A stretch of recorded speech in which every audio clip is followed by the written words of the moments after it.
everyone and welcome to another episode of Rift News, the show that brings you everything new while you try to enjoy your free summertime. Unless you're adult and you don't have any. In that case, I feel you. In case you are subscribed to this channel for the actual lore, besides all the news and debates, we did release both the complete story of Aatrox and the massive story that explains what happened to the Darkin. We did a unique take on that video, so you might want to check it out. But now, let's have a look at what is new on PBE. I never thought I would get hyped for new icons, but I actually did this time. PBE revealed new icons for each of Runeterra's regions. The interesting part is that they are rewarded for completing a mission during the release of the Rise short. Yes, these icons confirmed that we are getting a Rise short cinematic movie. There is no release date or anything other than this. But the hype doesn't end there. There is also a new icon that's rewarded for completing a mission during the release of the Runeterra map. And better yet, this icon on its own is the map. So we finally see what Runeterra really looks like.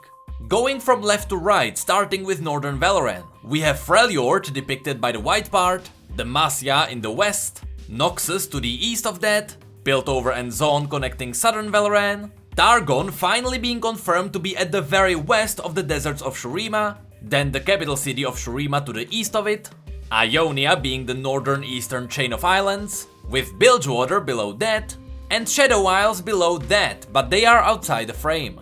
This icon alone made my storytelling so much easier, and I can't wait for the real thing. Besides these icons, PBE also gave us 3 new pretty memey emotes. Now see here. Very funny. Are you serious? Which is going to be the king of sarcasm. And Squee. I didn't know that's what it's called. You learn something every day. And PBE also updated even more skin stories. So now I have too many stories to deal with for the lore behind skins series. Riot King Cobra also gave us another update on the Spellblade visual effects. As I said in the last video, they were looking for feedback, you guys delivered, and they built upon it. On the left is the original effect, in the middle was the updated one, and on the right is now the new updated version. All of them were changed to be more visible. While the original was too sharp and noisy, the update made it too soft and vague. The newest version gives it a little bit of a harder glow for clarity. The biggest difference now is between Sheen and Trinity Force. While Sheen is nearly the same, Trinity Force now has extra particles around it, just to make sure you know it hurts more. If you like collecting stuff, Riot launched a new line of figures. This time we are looking at Series 3. And first one in this line is Teemo. I have to be honest, I am impressed by the quality of this figure. Kindred is still my favorite, besides Bard of course, and mine are too, but you can definitely see that they are getting better and better. In total there will be 25 new figures and Riot will start revealing them as time goes on. In fact, Riot has already teased that there will be a new limited edition figure on the 18th of July, which is in 3 days. It looks suspiciously close to Earth. Maybe we will get the Lobster, or Earthwick, or any of the other Earth skins. But now let's have a look at the official Riot posts. First of all, it took a couple of years, but a new contest popped up on the NA boards. If you are an artist, you have a chance to win some RP or even some pretty sweet gear. This contest asks you to draw a champion from the shoulders up, showing an intense emotion. There is even an example of Zoe. This is what it should look like. The rewards for winners will be awarded in collaboration with Microsoft. 2 grand prize winners will get Microsoft Surface Book 2 and 3250 RP. 3 runner-ups will get Microsoft Surface Pro and 3250 RP. And 25 honorable mentions will get the 3250 RP. The contest ends on the 27th of July, so get on it.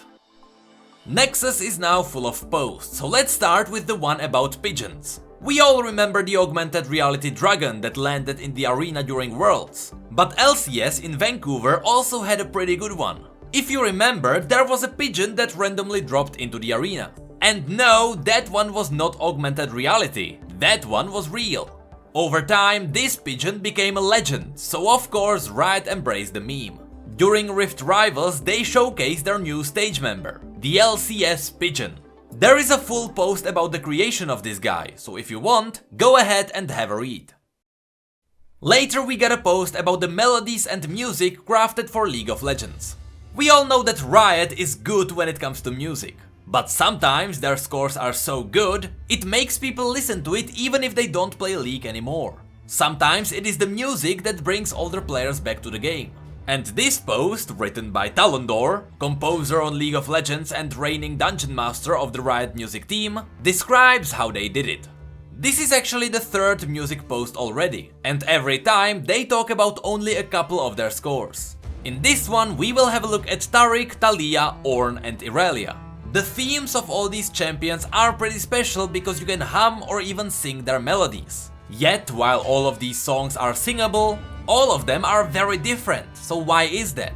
One reason is that each one of them is from a different region, so the vibes will be different to reflect their place. While the music from Bilgewater is usually very sinister and rough, Freljord might be very grandiose, heroic and mystical. Riot keeps specific instruments and their tone colors for specific regions. This helps them evoke emotions you may tie to that place.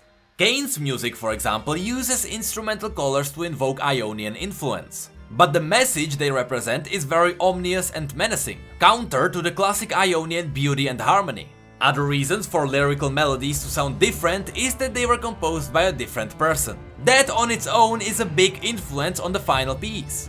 Riot made a special video talking about the creation of Ornn's music specifically. Here's a short clip. So we thought about it, well, he's a blacksmith and he's going to be forging. Let's have him hum his theme. This would be a great opportunity to get players to experience something and relate to this character on a more personal level.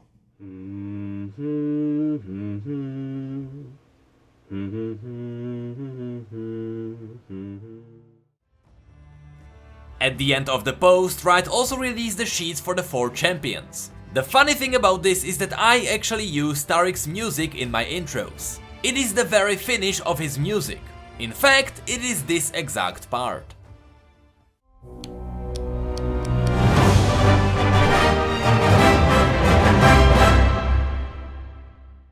The next post is about Darkstar Cho'Gath. It is an incredible skin and it is definitely among my favorites, but a lot of you guys may not know the full story that's behind this. Darkstar Cho'Gath was designed in cooperation with Brian, a League player who visited Riot in 2017. They were connected through Make-A-Wish Foundation, and Darkstar Cho'Gath was Brian's vision. And because the skin was made together with Brian, all of its earnings will be donated to charities. There is even a list of organizations based on regions that the money will be donated to. While all of the bonus loot from bundles will be removed after the 10th of August, the skin will come back later on as a Hextech exclusive skin. There is also a video documenting the entire creative process behind this skin. Also, when you listen to the music created for the skin, remember that it was Brian who played the clarinet. And now onto the last part. We got another Ask Riot. This time we have 3 short questions, but interesting nonetheless.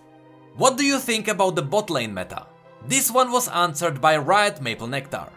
We've been mostly happy with the amount of diversity we've been seeing bot lane since patch 8.11 dropped. Seeing mages, bruisers, divers and so on being played in the carry role is exciting given how soft the bot lane meta has been for, well, years.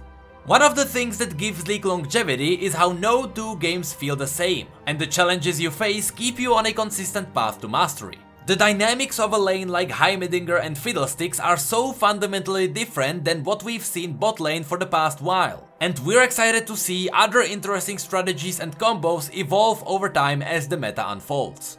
That being said, we are not done balancing bot lane champions and items around the new multi-class meta. We have already taken some action in the form of item hotfixes in 8.12, did more follow-up last week on our 8.13b patch, and will continue to monitor and make changes as we can. We are trending carefully since we want to make sure crit marksmen are considered viable and feel good to play. But we also know that champions like Caitlyn can have a chilling effect on the diversity we have been seeing. So we want to be judicious about how hard we swing. Why do champions that have been untouched in patches for a long time make a sudden reappearance? This one was answered by Riot Maple Nectar. This kind of depends on what the question refers to as a sudden reappearance. This can be interpreted in two ways.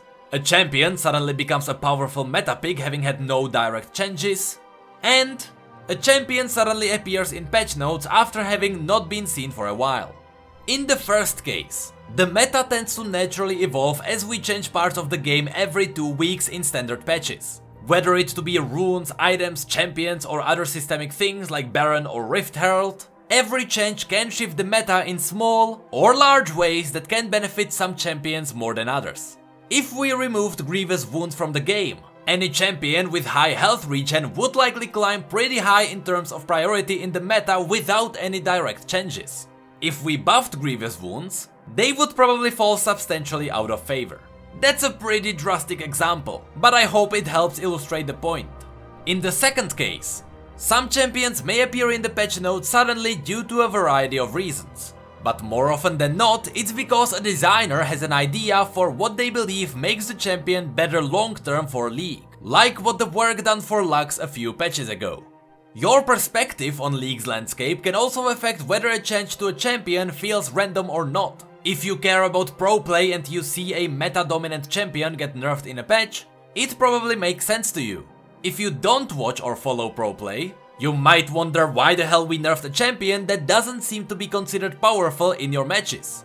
The majority of our patch-to-patch work is prioritized pretty heavily. No, we don't use a dartboard to choose our targets. But every now and then we work on things that may not immediately be recognized as important in the current meta you're used to.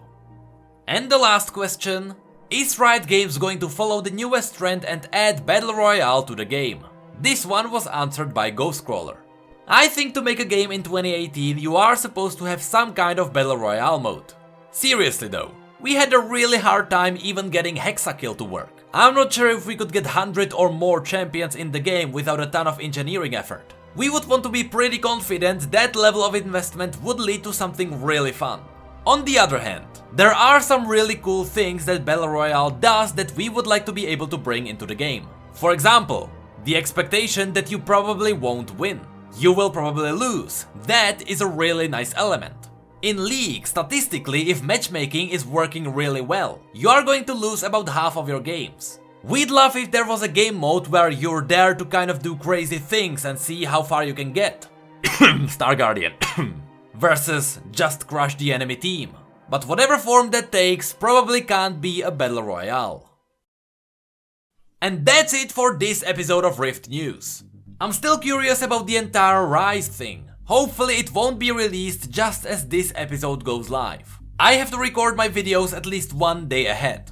But if you enjoyed this video, feel free to like it and subscribe for more lore and news. If you'd like to check our social media, Twitch merch and PO box will be in the description. Of course, massive shout out to our patrons for going the extra mile. I will probably release some bloopers for you guys really soon.